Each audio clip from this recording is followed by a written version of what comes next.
Katie. I go to high school in Washington. I am on FRC Team 360. I am working on the marketing team for Synthesis this summer.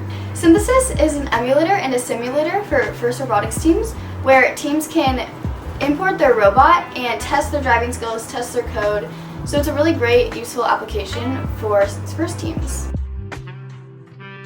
The last 5 weeks I've been staying in the dorms at PSU, and it's like a 15-minute scooter ride, 15-minute bike ride, 5-minute drive, so it's really close to Autodesk, which is amazing. One of the awesome things about Portland is that there's a ton of public transportation.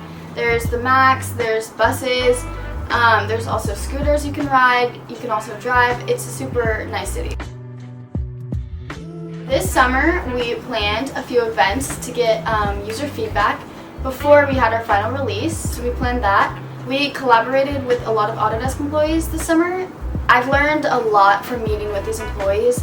I think it was one of the best things that we have at the internship is the availability to resources like Autodesk employees.